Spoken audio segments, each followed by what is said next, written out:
Take a look at this graph. It shows the broadcast revenue of the top 5 leagues over the last 20 years. Since 2005, the Italian, Spanish and German league all almost doubled their TV income to over 1 billion per season. The English Premier League quadrupled it to 4 billion.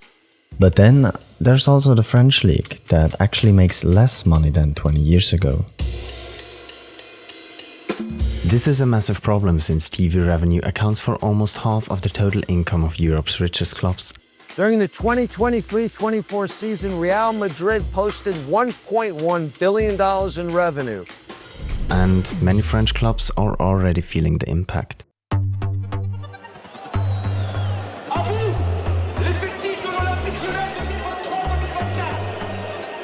The big breaking news this evening from the world of French football that Lyon have been relegated to Ligue 2 due to financial issues. The most famous example is Olympique Lyon, one of France's biggest clubs who were almost relegated due to 400 million euros in debt and had to sell off their best players just to stay in the top division. If you have been following French football closely, this shouldn't be surprising. Last season, almost half of the clubs in Ligue 1 were close to bankruptcy.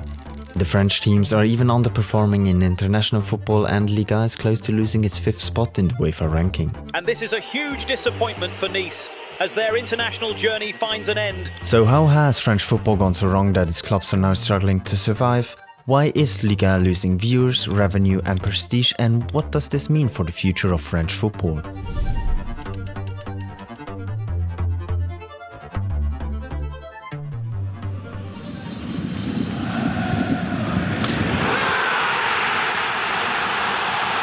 To understand the decline of the league, we need to take a look back to when it was at its most entertaining.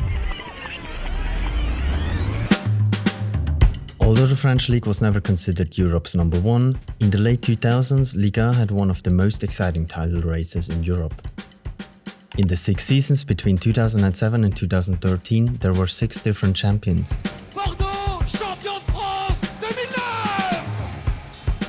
Even smaller clubs with smaller budgets managed to compete for the lucrative European spots, which is a very good indicator for a well-managed league.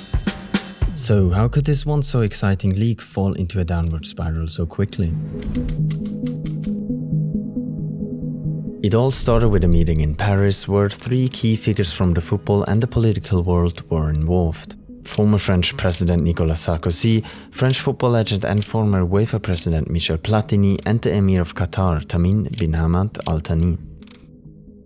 This meeting would later become part of a still ongoing investigation for bribery and corruption, but here's what allegedly happened. Al Thani wanted his country Qatar to become the host of the 2022 World Cup. To secure it, they needed the majority of votes in FIFA's council. The UEFA president is an important part of this council, and the Emir of Qatar was willing to pay a lot of money for his vote. Therefore, President Sarkozy and Al Thani made a deal. Qatar would buy French fighter jets for about 6 billion euros and take over French football club Paris Saint-Germain as well. In return, Sarkozy pressured Platini to vote for the 2022 World Cup in Qatar. And just a few weeks later, World Cup is Qatar! Everything went according to their plan, and Qatar got its first World Cup.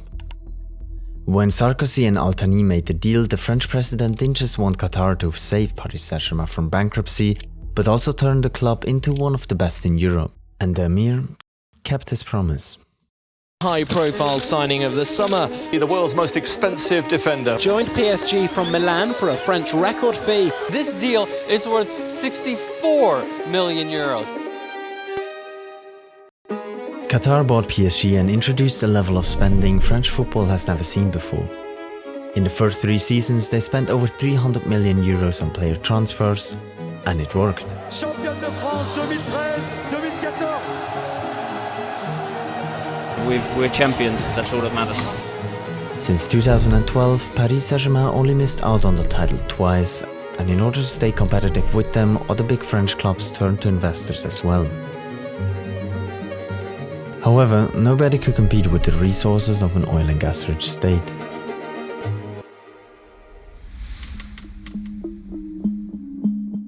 By 2018, Paris Saint-Germain completed the 2 most expensive transfers in the history of football.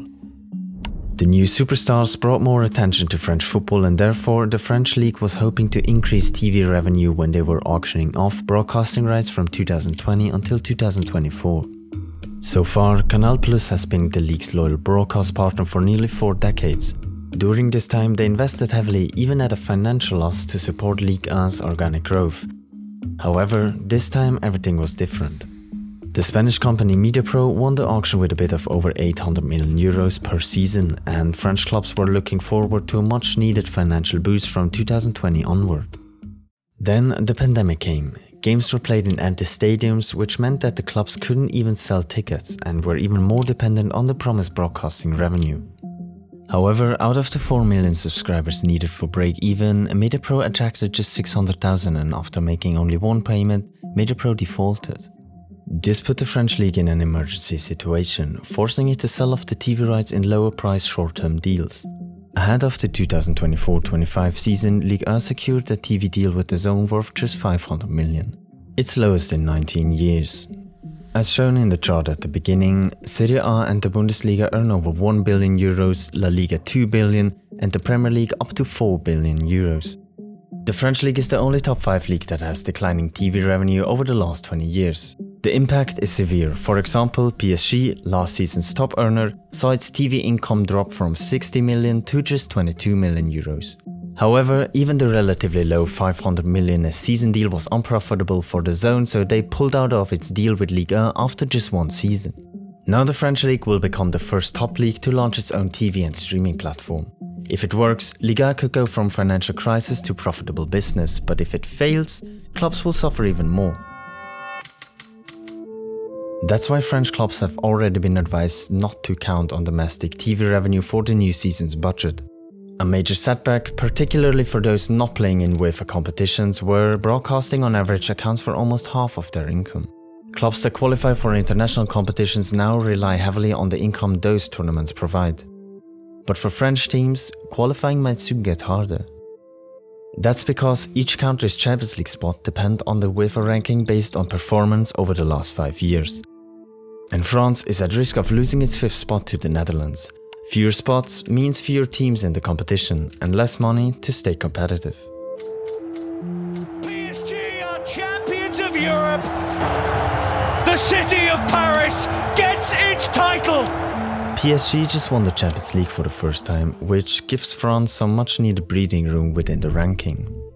But French football still finds itself in a situation where it depends on PSG's performances to keep that 5th spot, to where a club whose financial dominance created this problem in the first place.